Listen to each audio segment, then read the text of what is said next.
네, 요즘은 좀 과하게 말해서 뭐든지 제로가 붙는 것 같아요. 그러니까 제로 열풍이 거센 것 같은데 아침은 뭐 제로 시리얼, 점심은 제로 짜장까지 나왔어요. 이렇게 하루 세 끼를 제로 이런 제로 식당만으로 짤 수가 있을 정도입니다. 그런데 설탕 대신 인공 감미료가 들어간 게 당뇨병 발병 위험을 높일 수 있다는 연구 결과가 나왔습니다. 이 제로 열풍이 이대로 괜찮은 건지 뉴스캐스터 연결해서 알아보겠습니다. 강수지 캐스터. 네, 고지희 국민건강보험 일산병원 내부비내과 교수와 오늘 자세한 이야기 해보도록 하겠습니다. 안녕하십니까? 네, 안녕하세요. 네, 칼로리는 제로지만 단맛이 나는 저당식품들 요즘 많이들 드시는데요. 근데 교수님, 저당이 정확히 무엇인가요? 네, 저당이란 설탕 이용을 줄이고 인공 또는 천연 감미료를 이용하여서 단맛을 낸 제품을 얘기하고 식품의약품안전처 기준에 따라 100g당 설탕 5g 미만을 함유할 때 저당이라고 표시할 수 있습니다. 하지만 전적으로 저당이라고 안전한 것은 아닙니다. 당류 0g을 표기하고 있어도 체내에서 포도당으로 빠르게 변화하여 혈당을 높일 수가 있고 아스파탐이나 인공 감미료 등은 소화기계 부작용을 일으킬 수가 있는데 북부가스, 북부팽만감, 설사 등을 유발할 수가 있습니다. 또한 당알코올인 자일리톨도 유사한 소화기계 부작용을 일으킬 수가 있습니다. 따라서 무설탕이라고 안심하고 드시는 것보다는 성분표를 꼼꼼하게 확인하는 것이 좋습니다. 네, 당뇨병의 위험을 줄이려고 요즘 제로 음료도 많이들 드시는데요. 그런데 많이 섭취하면 제2형 당뇨병 발병 위험을 높일 수 있다라는 연구 결과도 나왔다고요? 네, 맞습니다. 최근 대규모로 진행된 전향적 관찰 연구에 따르면 하루 인공감미료 음료를 하루에 한 번 이상으로 과잉 섭취한 군에서 그렇지 않은 군에 비해 2형 당뇨병 발병이 38% 높은 것으로 밝혀졌습니다. 이는 인공감미료와 2형 당뇨병 사이의 잠재적인 연관성을 제시하고 있고 명확한 원인 관계를 확인하기 위해서는 추가 연구가 필요합니다.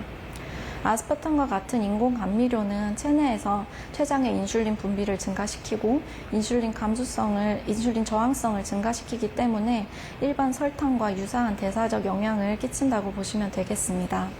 또한 장내 세균의 균형을 깨트려서 포도당 불내성을 유발할 수도 있습니다.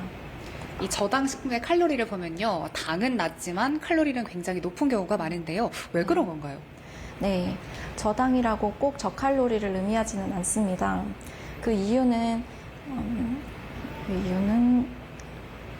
우선 저당 식품이니까 괜찮겠지라는 심리적인 것이 때문에 과식 섭취로 이루어질 수 있고 과잉 섭취나 이제 칼로리 과잉 체중 증가 등으로 이르길 수가 있습니다. 또한 단맛에 대한 갈증을 증가시켜서 단맛 의존도를 높여서 단백질이나 이제 식이섬유와 같은 필수 영양소는 부족할 수가 있습니다. 그리고 설탕 이용을 줄이는 대신 지방이나 전분, 올리고당과 같은 다른 성분이 증가하게 되면서 오히려 칼로리가 높아질 수가 있습니다. 따라서 하루 당류 섭취량을 50g에서 100g 미만으로 제한을 하고 특히 첨가당의 경우에 50g 미만으로 제한하는 것이 좋습니다. 그렇다면 건강한 저당 식품 고르는 방법이 있을까요? 네, 우선 땡땡 제로나 땡땡 라이트와 같은 표기가 있다고 해서 당이 무조건 낮다고 생각하시면 안 됩니다.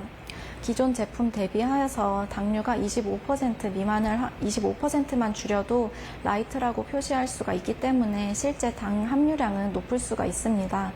따라서 영양 성분표를 꼼꼼히 확인하셔서 당과 칼로리가 어느 정도 함유되어 있는지 확인하시는 습관이 중요합니다.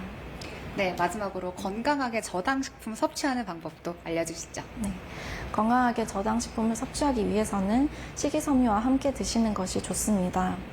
특히 치커리 추출물인 이눌린 등과 같은 수용성 식이섬유와 함께 드시면 혈당 조절에 도움이 되고 아몬드, 샐러드와 같이 식이섬유가 풍부한 음식과 함께 드시면 혈당 조절을 완화하게 할 수 있습니다. 따라서 저당 자체를 믿는 것보다는 건강한 식단 습관 속에서 보조적으로 활용하는 것이 권장되겠습니다. 네, 오늘 말씀 고맙습니다. 네, 감사합니다. 지금까지 출근길 인터뷰였습니다.